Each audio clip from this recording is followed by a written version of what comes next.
Hello and welcome to the Now Spinning Magazine podcast with me, Phil Aston. And on this episode, I'm absolutely delighted to have with me Tony Carey. I'm going to say that everyone will know you from a specific album, probably more than likely, which is Joe Cocker's Greatest Hits. Yeah, Joe Cocker's Greatest Hits, and probably also Rainbow Rising,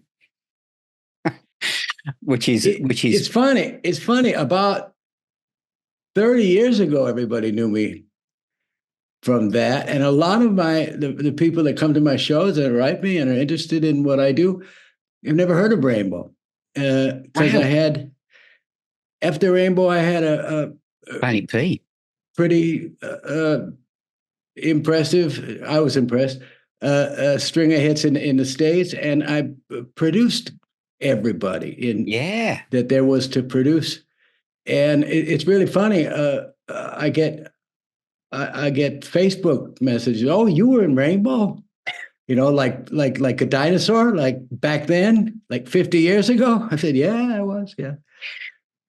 But it was the launch pad for you in a way, wasn't it? Because you were like, I've got this. You were like rehearsing in your earlier band Blessings, weren't you? Just next door. Ritchie Blackmore happened to be that was in the same building. That's how it happened. But the point, speaking of launching pads, how did I get to that rehearsal room? I had a band, and we had a major record label deal with ABC Dunhill, which is Steely Dan's good label. And yeah, before they all went crazy, and we couldn't get the record finished. They gave us Gary Katz, who produced Steely Dan, all of the Steely Dan albums, and he was exactly the wrong producer for us, because first thing he did was fire the bass player and the drummer, and we had all the studio guys with Lee Sklar, Jeff Porcaro, two of the Porcaros, all the guys that were later in Toto,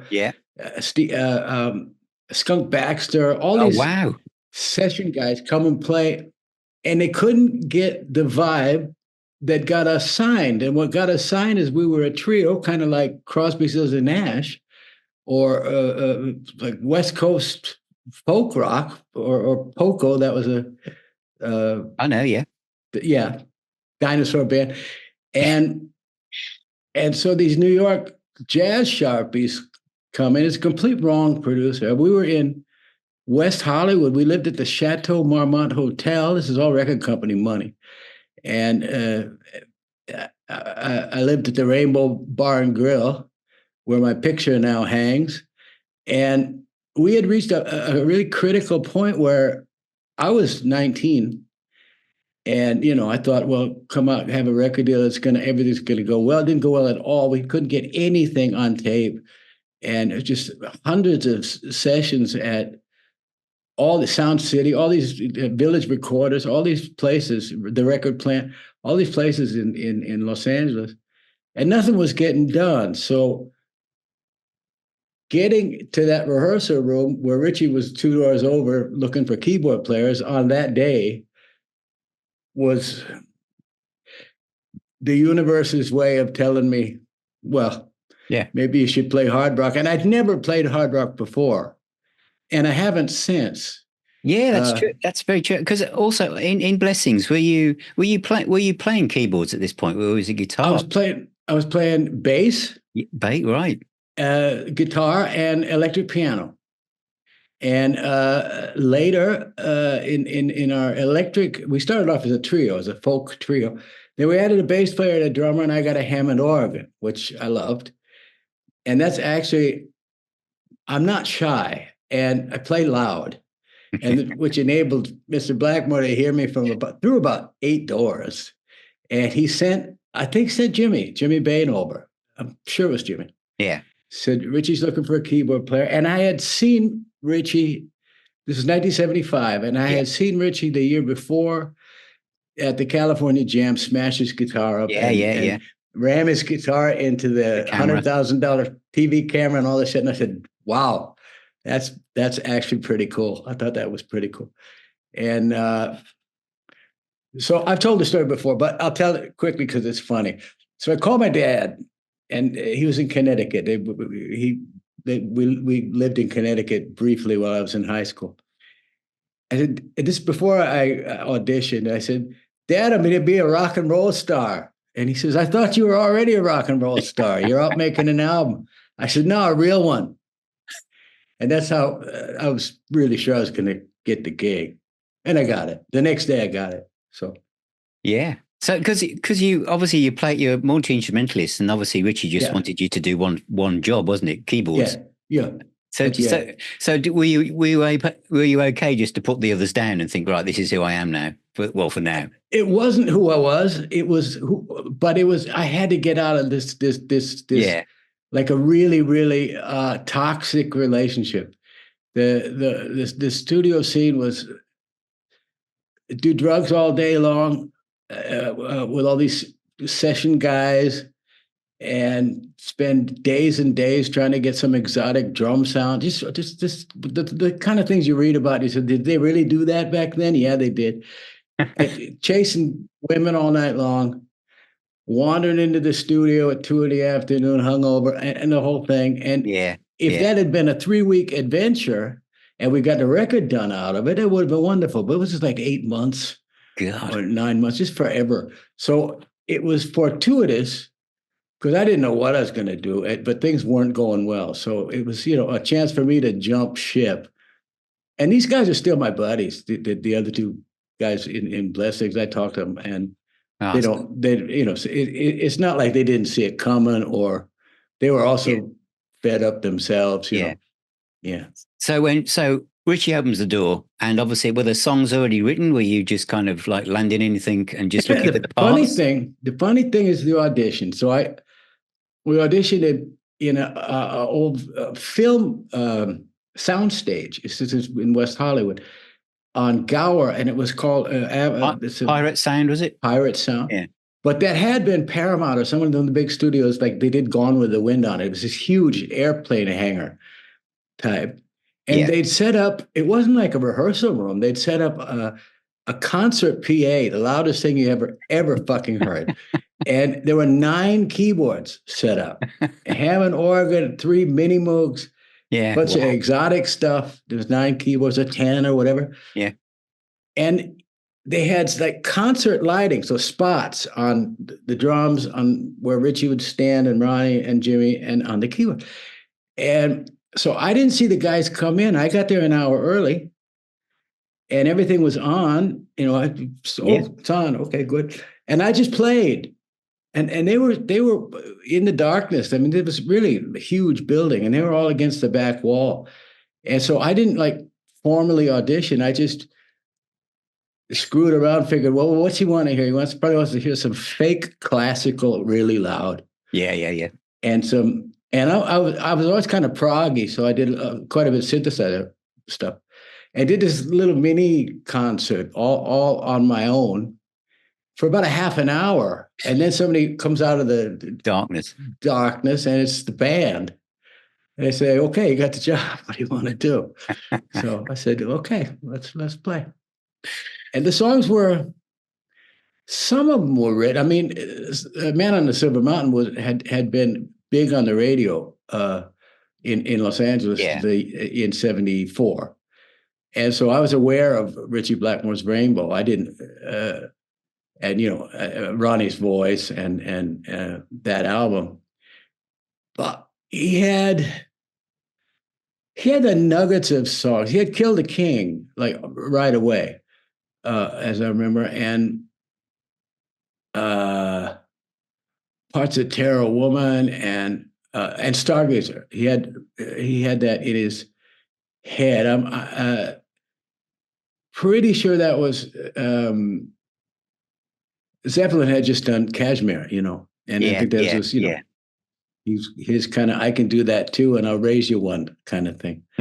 And so we banged that stuff out for, I don't remember, a couple of weeks or even maybe 3 weeks, quite a while, and learned a repertoire that turned out to be for a 2.5-hour show, like 10 songs or 9 or 8. Yeah.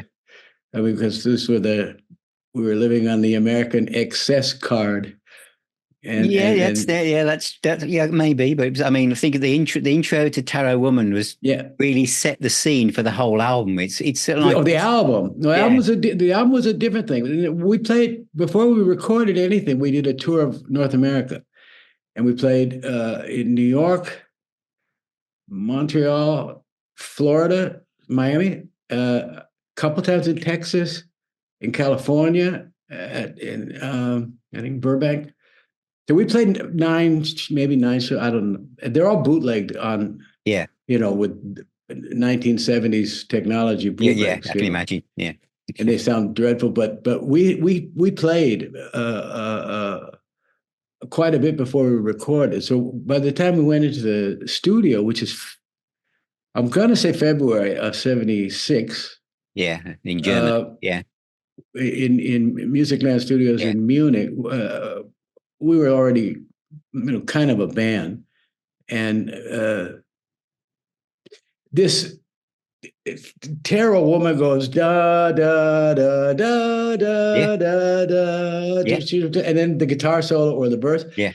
that appeared in Kill the King, Tarot Woman, Run with the Wolf, uh, Still I'm Sad. At least 4 songs that Yeah, riff. He loved it. He didn't know where he wanted it, and ended up on Tarot Woman. So that's yeah. funny.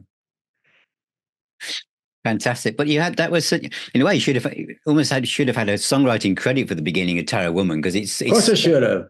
Today, if yeah, 50 years on, it wouldn't yeah, have been released if I hadn't. But yeah. I was There a we kid. were. Yeah, There's nobody that doesn't pay that kind of dues. And absolutely, absolutely. and I'm not a victim, and I don't like reading old rock dinosaurs. Oh, Sharon Osbourne fucked me, and all this Yeah, stuff. yeah, yeah. Well, all I that. don't like hearing the whining. Yeah, I mean, Sharon Osbourne put you on the map, dude. I mean, and yeah, that and comes. and Yeah, and open some doors for you. Uh, Rainbow didn't seem to open any doors for me, because I appeared as a rock singer songwriter in 19 first. My first solo album was 1981, and Rainbow never got mentioned. So I mean, there was because it wasn't anything like any kind of metal or hard rock. yeah. I think that's it's so true, because I saw you on that Rainbow tour in 1976 in Birmingham, UK. Okay. And so you were. And what the thing was, thinking about the Rainbow, is that after you, there wasn't any keyboard player that was so prominent as you were. I mean, you were, as you said earlier, you were really loud, Yeah. and as Blackmore did a solo, you were just as loud, and you answered that question and answer thing across the music. I mean, the way that the solo in Light in the Black, and the way that you did the blues stuff live and Rainbow on stage, you were all of a sudden out of nowhere. There was Tony Carey, and we only really knew the kind of Purple fans then. It was like John Lord. And so there was a feeling, as I say, from my own perspective, that you as Tony Carey, I didn't know anything about your background. You were a keyboard wizard player.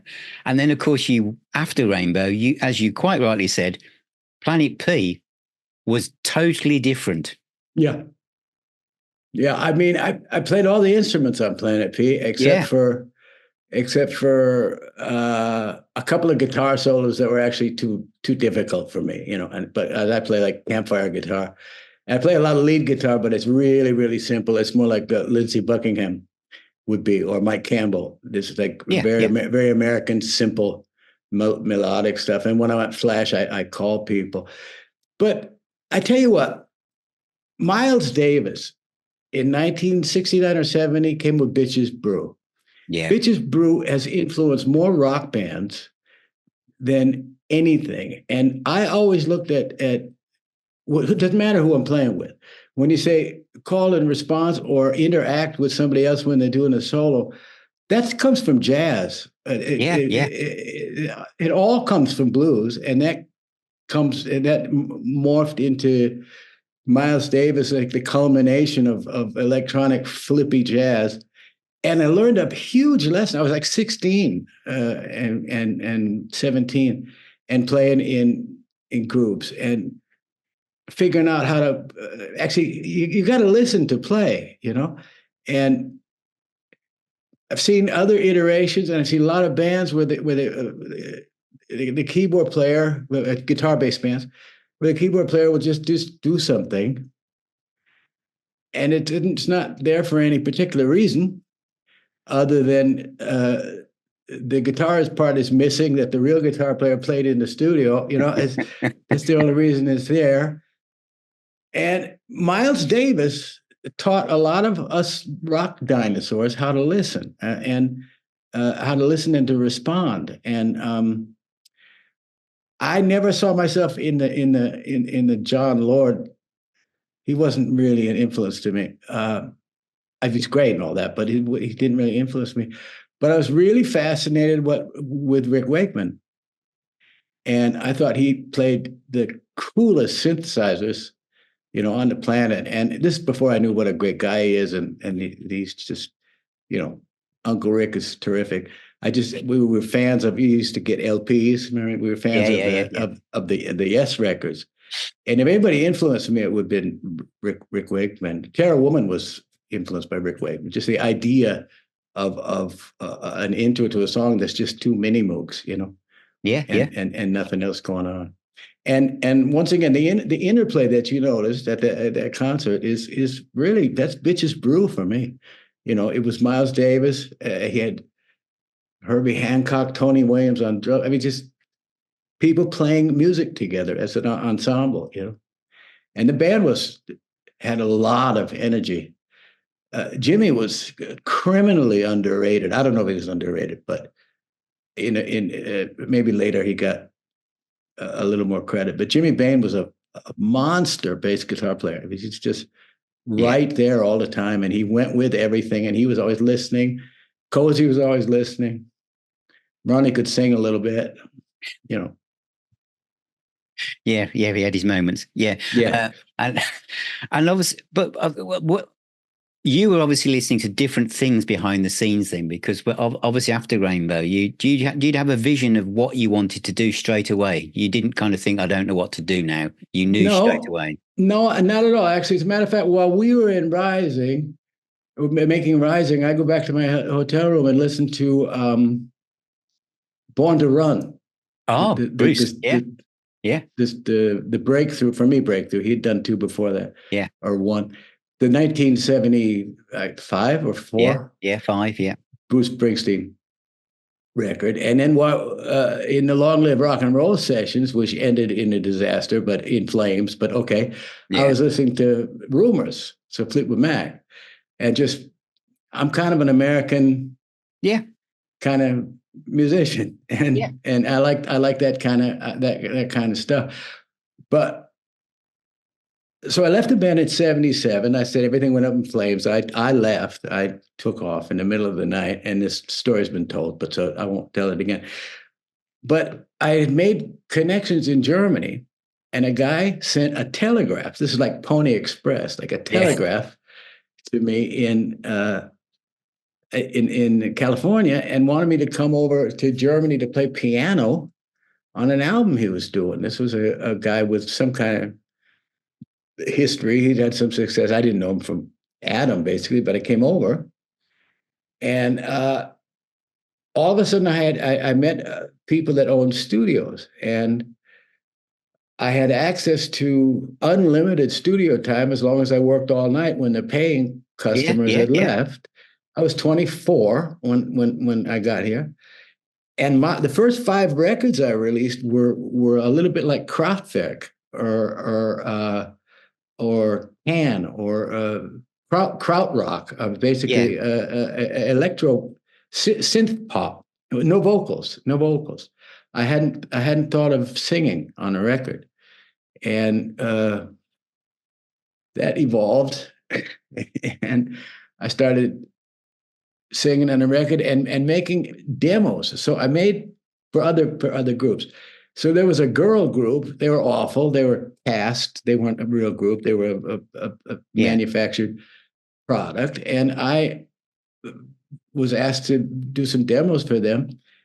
and I did five songs, and I took them to a friend of mine, Frank Farian, who produced Milli Vanilli, Yeah, I know. and Yeah. responsible for all that madness at the time. And I said, I'm thinking of offering these demos, and he says, no, you're not. You're going to sing those.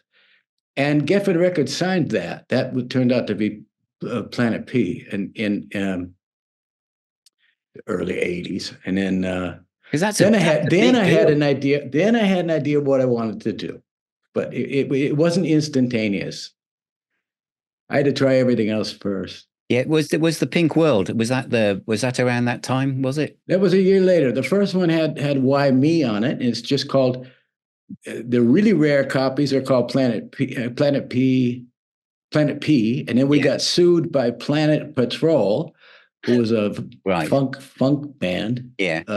rhythm and blues band, and so we changed it to Planet P Project. If you get a vinyl that says just Planet P on it, that's worth something, Oh, because there was about just yeah. a few press before they stopped the presses.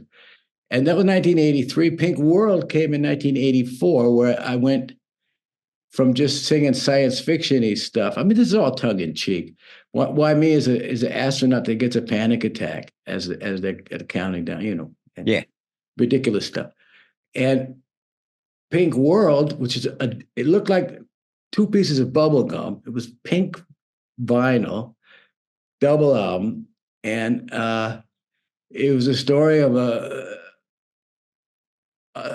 7-year-old messiah who had swum in radioactive sewage and gotten all these superpowers. And Yeah. all these lyrics are completely tongue in cheek, but they're very, very political. And there's a through storyline there that over the years, a lot of people have tried to decipher, and some of them come really close. But I never disclose. I mean, said this is about this, this, and this. I just put it out, and actually, that's held up better than everything else for me personally. And over the years, this was 1984, so it's 40 years ago. And Rainbow Rising has held up amazingly well. It seems to get more popular by the year. Yeah. From the amount of not really deserved respect. I mean, I didn't stay in the genre. I wasn't.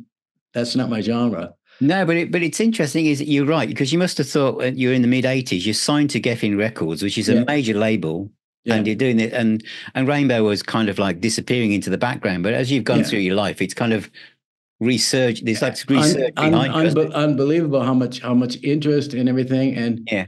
and I mean that's gratifying. But I was kind of faking it. I admit to that. I mean, I saw a couple of interviews with Cozy and Ritchie, like how in my audition I played Bach. I never played it. I don't know Bach. It's fake Bach, and it was really loud.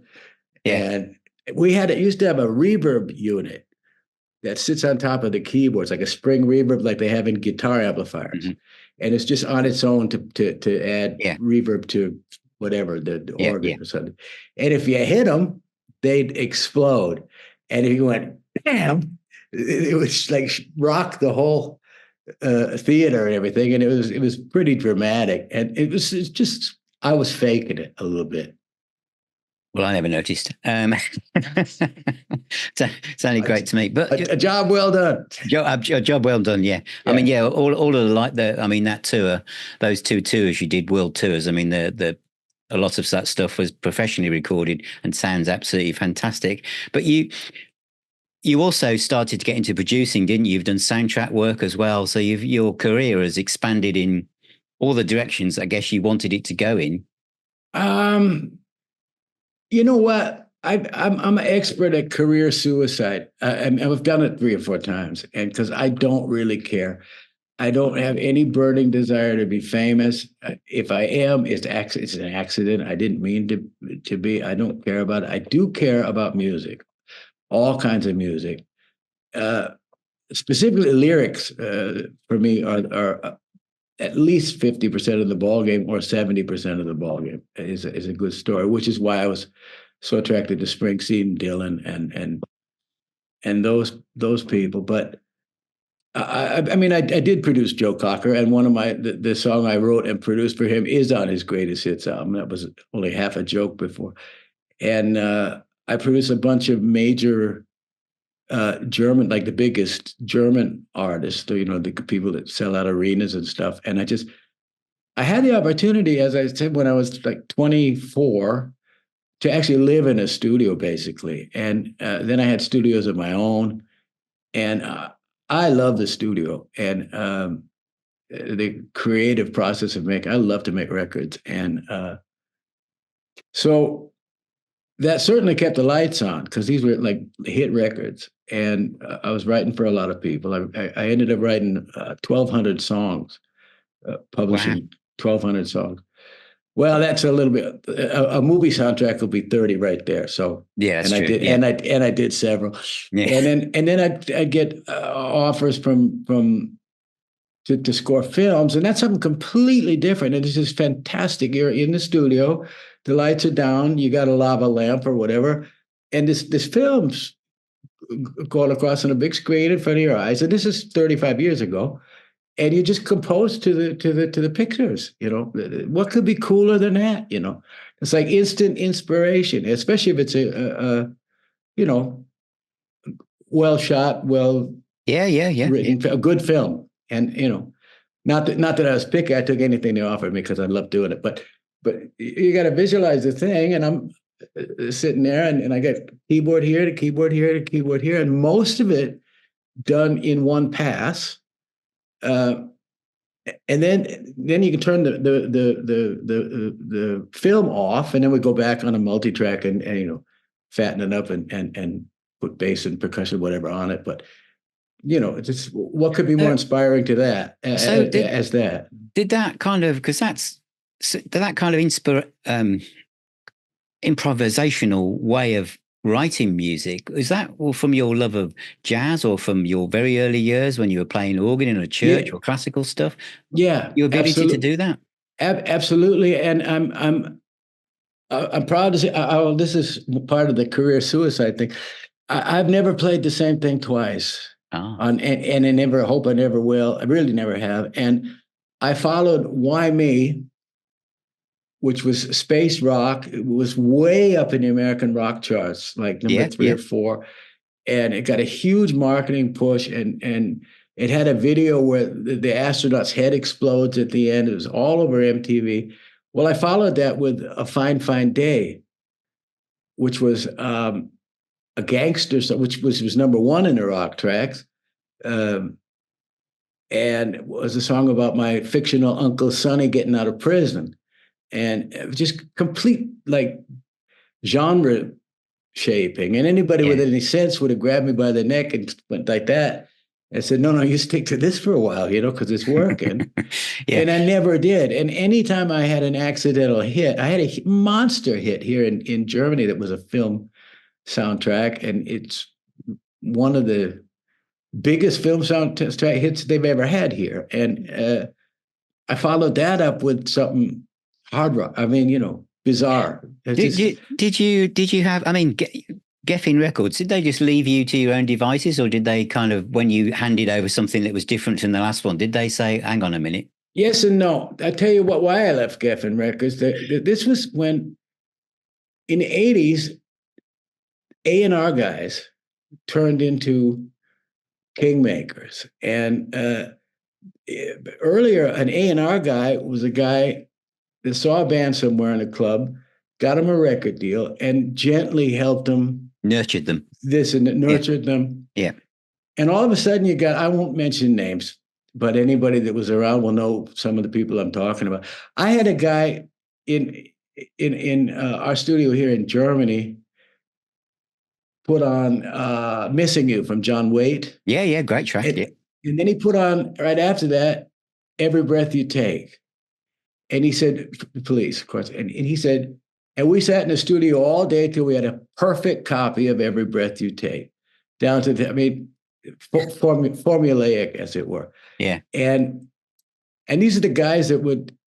Aerosmith was down and out. They'd already had a great run, but they had drug problems and they were kind of lost. And the guy came in, gets Desmond Child in to write the songs. You had Love in Mm-hmm. an Elevator, and you had to come back. That was the Pump Yeah, yeah, album, and yeah, then it was yeah. then the next one was even bigger. And this is all because of these A&R guys. So the one A&R guy, whose name I'm definitely not mentioning, you fucker, he didn't like my lyrics, and I work really hard on my lyrics. That every so I had a top 40. This eventually turned, it was a top 40 hit, top 30 hit in America, called "The First Day of Summer," and I had a line in it. The chorus was, "On the first day of summer, the whole world knows your name," which is really a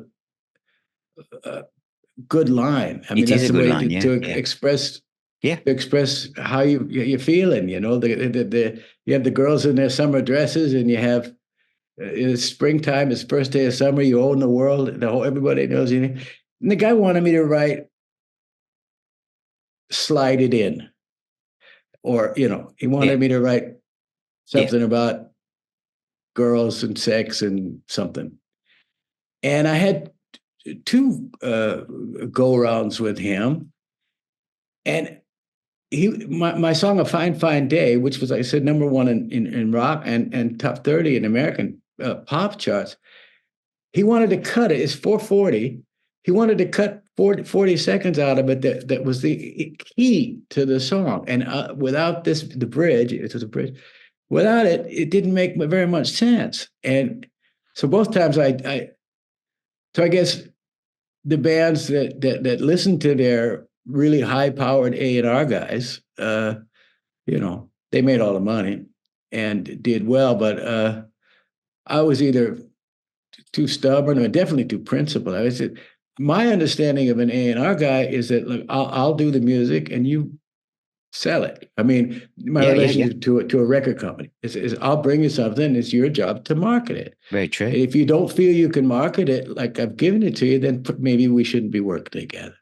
So, Yeah, and because I've, you mention your lyrics because I know what you mean because your lyrics are very thought-provoking. There's "What I Did," yeah, which is a really moving and yeah, tough listen and watch in some ways. yeah. It should Um, be.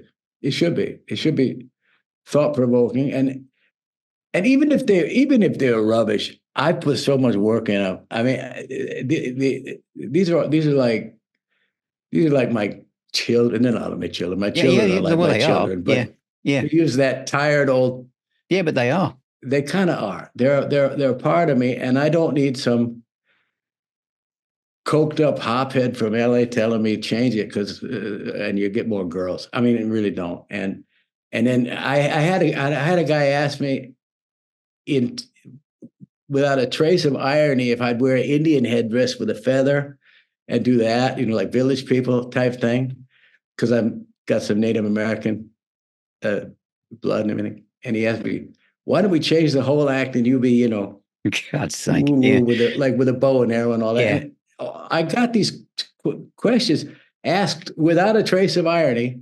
And of course, the answer was no, I won't. So what do we do? So what Geffen did is they traded me like a baseball player, like a football player, to MCA Records, which was also a huge record label. It was owned by run by Irving Azoff, who Yeah. managed the Eagles at the time. And they did a real good job with my album Some Tough City. And the follow-up to that, my Blue Highway, and this was 84 and 85. So, and they let me do what I want. So I didn't have any, they liked it. And then, Yeah. and that's we got back to the relationship I wanted to have with a business partner. Is basically, this is my wheelhouse. That's yours. Let me do my job and you do your job. But the 80s were infamous for that. That's changed since then. Yeah. Now you find producers that do it all, play all the instruments, write all the songs. I mean, that's how.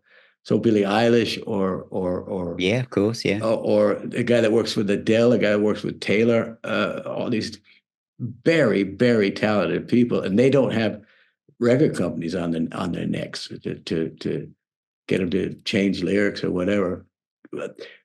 record companies have become irrelevant anyway, and I hope they enjoyed their run.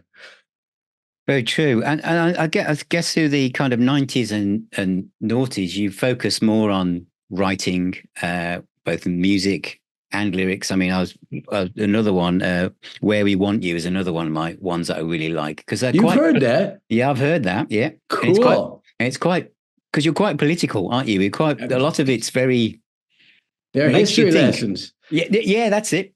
That's it. There's a lot of history in some of your music. Is like stories through time, isn't it? Exactly. I mean that I think of them as history lessons, and they are researched if I couldn't sing or play, I would definitely be an author. So if I wasn't an author, I'd be a marine biologist. I mean, yeah, that kind of thing. That would be my 1, 2, and third choice. And if I couldn't do any of those, I'd be a pimp. So luckily, some of the other things have worked out. Yeah, but that's quite a unique and original way of writing lyrics and music, isn't it? That you go into such detail on historical events and again things that are very important that lots of people don't think about. And the music because because it's music with the lyrics, they become almost like little theatrical pieces for your brain because it makes more sense. Yeah, it's good that you appreciate that. That's also though, in a way, I don't regret anything. I'm doing fine. I'll be 71 in a month. I'm fine. Everything's fine. But that came at a cost, you know. I mean, I could have. I can really play any genre, and I could compose in any genre. And you know, if I'd wanted to be something more household name-ish than I am, that was definitely there. I mean, I had the opportunities for that. I had the record companies and the and the management and you know, and not having climbed that ladder is a relief to me. From what I've seen them up there, the air's too thin, but I always did everything on my own terms. I mean, this is also a cliche, but in this case, it's really true. Like following a rock hit with Planet P Project, or so you've heard of Where We Want You. Yeah, I do. I watched the video as well. I really like that.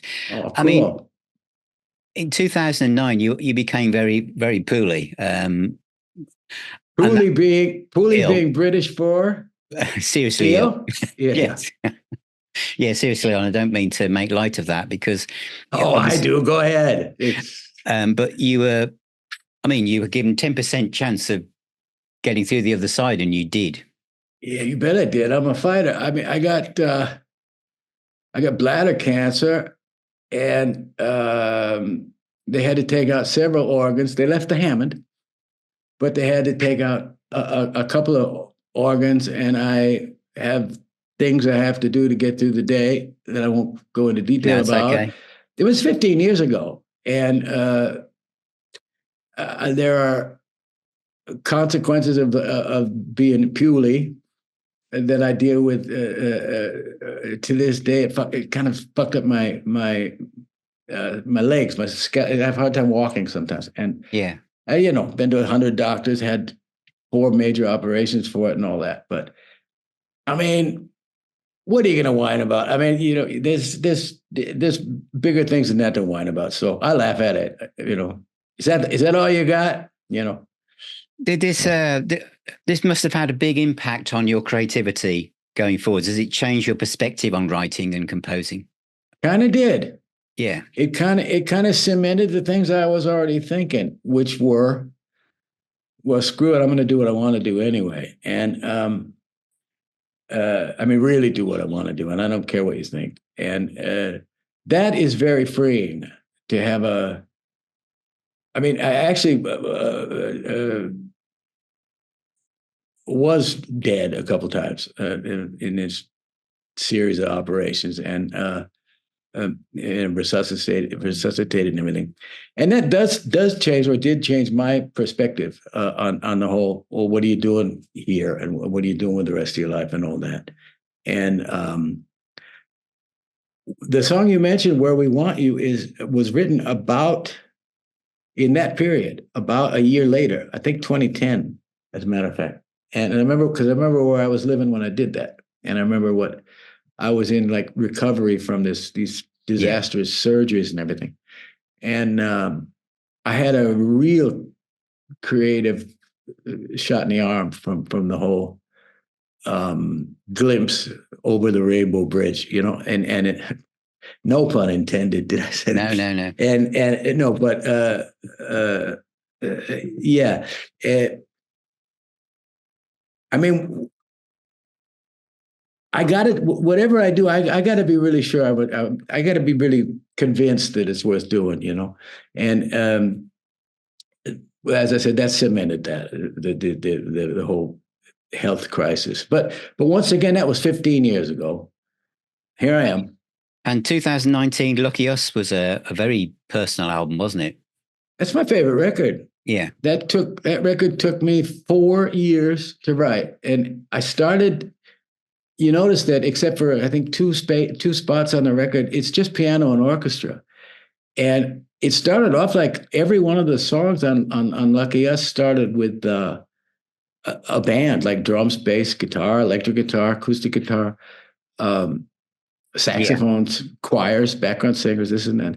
And I started stripping them down and stripping them down and stripping them down. And all of a sudden there was nothing left except actually what's the essence of the song, which was the piano and me telling a story. And these are stories about, all of them are about me growing up in the 1950s or 60s, but late 60s. I think that the latest story is from 1970 when I left to high school to find the world, and that song is Always Tomorrow. Anyway, but at one point there was nothing else there. There's 40 tracks in the session, and they're all muted except for the piano and a couple of orchestra tracks. But as I say, that took me forever, and that was such a pain to write, because I wasn't doing history. I was doing my own history, and that's the hardest to write. Yeah. And I'd sit out on our porch here and just tell my wife stories about growing up. She said, this is a song, you should write that. And I hadn't really considered that. And this was the first song on the album is Hawkeye Road. Well, I grew up on Hawkeye Road in Turlock, California, which is like Howesville, or it was in the 1950s. And the house is still there. And very few people escaped Turlock, California, but I did. And so following the wisdom of my wife, I got busy in the studio, and it was in 2015. So, took 4 years. Yeah. And glad you mentioned that record, because go listen to it, kids. That's my personal favorite of the Tony Carey records. Yeah, my personal favorite of the Planet P records is Levittown, and that's where We Want You comes from. Because things like Lucky Us, where you said the songs are how you've described that stories from your own childhood. When we mentioned earlier about, it's a bit cliche to say songs are like your children. Yeah. But in that case, they really are. They really are, yeah. They really are, because you're letting something out, and you're not, if you're writing in the third person, like, say, Johnny went to the diner. Yeah, yeah. It's not the same as writing something that's actually from your heart, is it? I write first person a lot, as a matter of fact. And I mean, first person, honestly. I mean, Bruce writes a lot of first person, but he's playing a character, and yes, that's right. He's the first to admit it. He never worked in a steel mill, and he was never in the biker gang. I mean, he grew up middle class New Jersey, and he admits it. He's not any kind of phony. But I write first person the way I remember it. I mean, my life, and that's difficult, and it also puts a weight on the lyrics that they tend to not have. Now, if you play me songs, I try to keep up. I have Spotify. I listen to what's popular around the world all the time. And the best way to lose me is the lyric. You know, if I'm gone by the first chorus if the lyric is trite and doesn't move me in some way. You know, I mean, I can even listen to Taylor Swift's lyrics with no problem at all. I'm not a 17-year-old girl, but she's writing from the perspective of a 17 to 25-year-old a lot of time, but she does it really, really, really well. And I think she had these thoughts that are her songs. I think she had them when she was that age. Yeah. So no problem with that. That's great music. Great.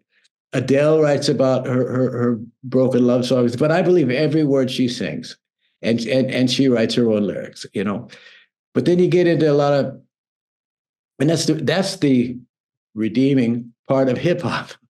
Yeah. Is that the lyrics are sometimes brilliant, and these come from observational lyrics from people who actually lived in the Bronx or in Compton and have, you know, seen the real stuff go down.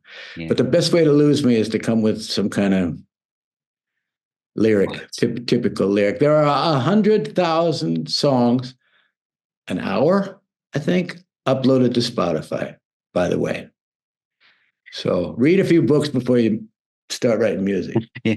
One of your recent projects, which I really love, I bought their last double album, was the Madoki Soulmates. I love them. And amazing, isn't that amazing? Yeah, that's a dream come true for just about everybody. It completes the circle because we have several Miles Davis alumni in that band. Lucky, just to people who won't know Mandoki's Soulmates around the world yet, but Leslie Mandoki is a Hungarian refugee, landed in Germany, and he's been producing forever. He's the European Quincy Jones. You'd say. He knows Quincy Jones. Quincy Jones recommended our bass player. All this. Yeah. Quincy Jones here, Quincy Jones there. But we have Randy Brecker from the Brecker Brothers, and with Mike Stern, we have Al Di Meola on guitar. We have Richard Bona, the world's best bass player. We have John Helliwell from Supertramp on saxophone. I play Hammond and sing lead. Nick Eade from Cutting Crew sings some lead. And we have guests. We've had we're all guests. It's a musical collective, but we had a Spice Girl. We had Mel C. Yeah, just a gas. We played one show with Liza Minnelli. This was like 30 years ago, 25 years ago. So that, you know, I'm on stage with Liza Minnelli. Yeah, just fabulous. So I love this project, and the albums are so well made. And they are, aren't they? Yeah, yeah. It's just so much. There's a lot of information there, and you need to concentrate and hear things several times. But at each listen, something else will happen. You know, and. I'm glad you mentioned that too, Phil. I just love them. What's this one? There's a track called, I think it's Social Media. It's the Devil's Encyclopedia. Devil's Encyclopedia.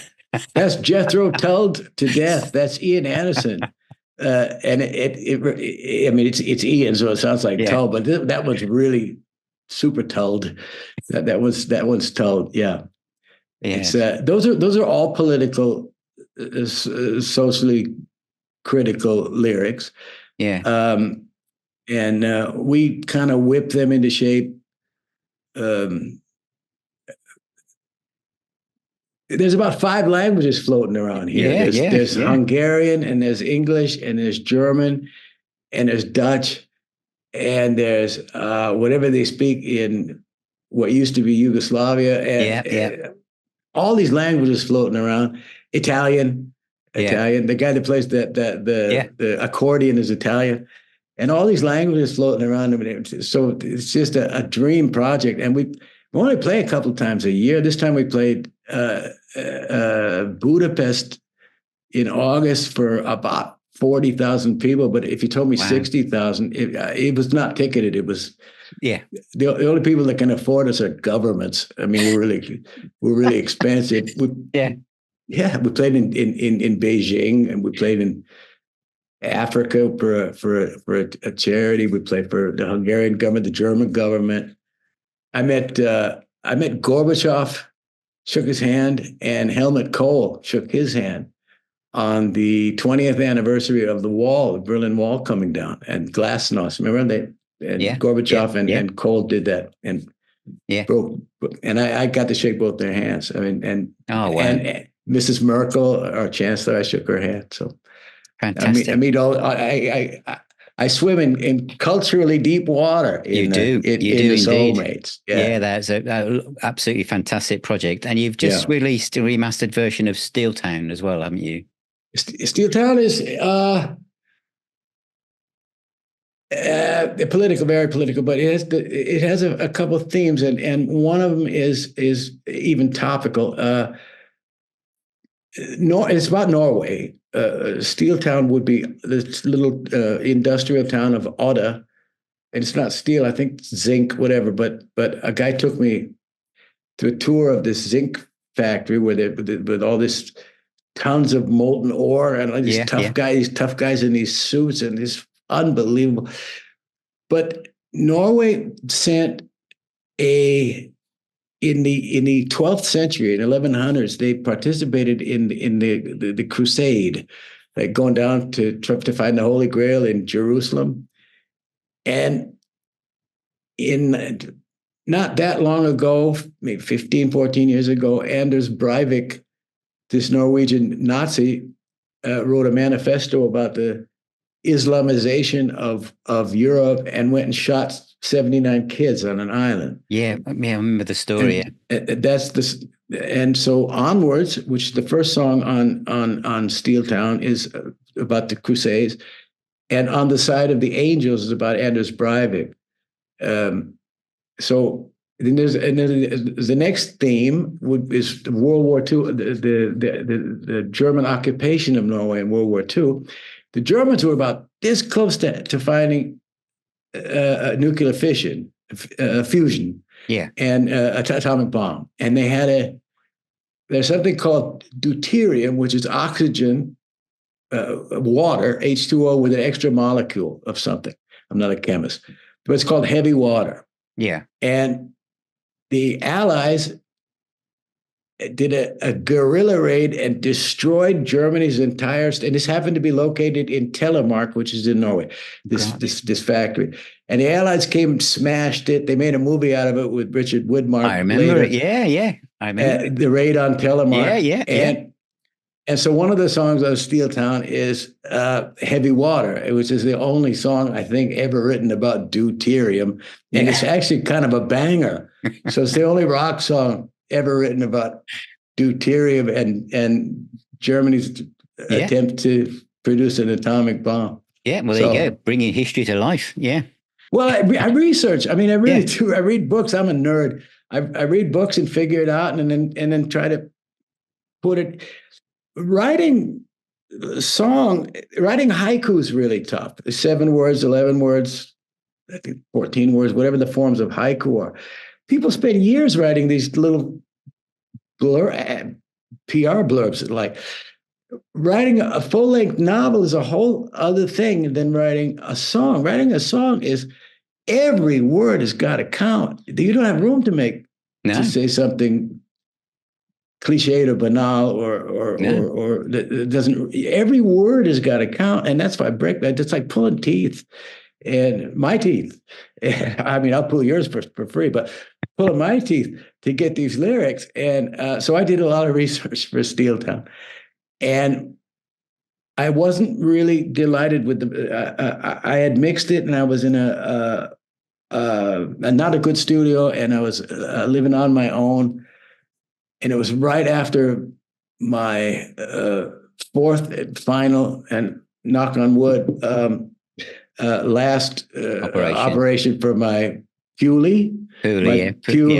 And I wasn't satisfied with it, so I remixed it, remastered it with some new AI tools. There are tools for mixing and mastering these days that George Martin had given a kidney for. I mean, or Martin Birch, or I know. Phil Spector, any producer would give a kidney and mortgage the other one for these tools that we have today. So Steel Town is from 2013, but yeah, I remixed, remastered, and re-released it this year. Fantastic. So, I mean, what are you currently working on, Tony? I mean, what's next? I'm going to do some shows. They're called Songs and Stories. Oh, yeah, Because perfect. like Springsteen on Broadway a little Yeah, bit. yeah, yeah, good. That was a good album. Yeah, yeah, Well, the show, he is a good show. Yeah, yeah, 900 seat theater, and he did it for, like really on Broadway. But thing is, it was rehearsed. And like I said, I've never done the same thing been twice, twice. Yeah, but I'm a good bullshitter. Uh, and, and I find myself, I'm playing for German audiences for the most part. And as I got some in Spain and a couple in Italy, but mostly for Germans. And I speak German, of course. I've been yeah, here for 45 years. So I find myself in the position of explaining what I'm about to sing or what I've just sung to, and if it's an American audience, I'd have to find another story to tell them. But I tell them the yeah, story of Always Tomorrow from the Lucky Us album, so that when the high points come, the word they're in their heads because they all speak some English. yeah, They're all not fluent, but they speak some English. yeah, yeah. It's like I always think if I was a Lamborghini salesman, I wouldn't have a word to say. I just give you the keys. I say, bring it back, hold, see how you like it. It sells itself. Yeah. The songs should sell themselves. So it's really funny. My songs and stories. So I'm now going to sing about when I was 9 and and I tell them, I make them laugh, and then I play them the song. I say, see how it worked out. See what I did there. Yeah. That kind of thing. So I'll be doing 5 or 6 shows.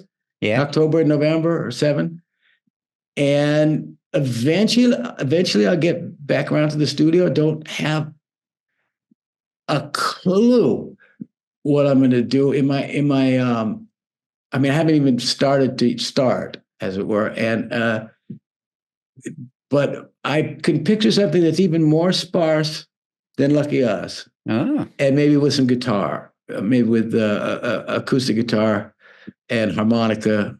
I don't mean full Free Will and Bob Dylan. I don't mean that, but yeah, yeah, yeah, kind of, yeah, kind of like that. Isn't like modern, like really, really simple with some growing up songs or some, you know, yeah. one acquires, it should, or it won't make it to 70, but one acquires some wisdom when you get to 70. And if I can, you know, just find the right stories, pull enough teeth, I'll have lyrics, and then I'll have a guitar and I have to sing it, and we'll see. Sounds great, Tony. So if people want to find out more about what you're up to, it's tonycarey.com. Is that the best place? Not really. I don't. Really? That's not really anything. I mean, it's there. It is tonycarey.com. Yeah. Where would you like them to go? Facebook. Facebook. Yeah. And my wife does. I don't have a smartphone. I use a Nokia, the old Nokia from the 90s. It's not from the 90s, but it's the remake of that one. And so I don't do apps, and I don't do no. Instagram. I don't do any of that. But I do Facebook on a laptop. And if you write to me on Facebook, because chances are I'll answer you. And there's 3 sides. There's a group. There's something I call the face page. And then there's just Tony Carey. And you'll find me. If you look for me, you'll find me. Fantastic. I'm not hiding. Well, thank you so much, Tony, for all of your time today. It's been wonderful talking to you. Thank you, Phil. You got bonus points for knowing these songs, dude. Well, that's good to know. And Mandoki Soulmates, great album. I love that. I love that project. Mandoki Soulmates. It's behind me. Yeah, Mandoki Soulmates: A Memory of Our Future. Is the album. It's a double. It's a brand new double album. Yeah. It's #1 in a couple of countries that don't matter. So let's make it #1 in England. Exactly. Yeah, exactly. I did review it. It's a brilliant album. But anyway. Super, man. Yeah. Cool. Take care, Tony, and hopefully I'll talk to you again in the future. Thank you, Phil. I'll see you. Bye-bye. A huge thank you to my guest, Tony Carey, who I was about to say from Rainbow Rising, because that's obviously a big part of my young life, was seeing Rainbow on stage. Literally, that was the album as well, wasn't it? Rainbow Rising, 1976, the Birmingham Odeon, where Robert Plant walked me to my bus stop afterwards as I waited in vain to see Ritchie Blackmore would sign my programme. But Tony Carey is far more than that. In fact, as he said, it was a moment in time. He's a multi-instrumentalist and Planet P project, so many albums with Geffen and MCA, and more recent albums like Lucky Us, the soundtrack work. He's been so busy and he's had such a varied career. And Maduki Soulmates, which is one of his most recent projects, which is a project where literally some of the world's best musicians all get together to sing this wonderful music.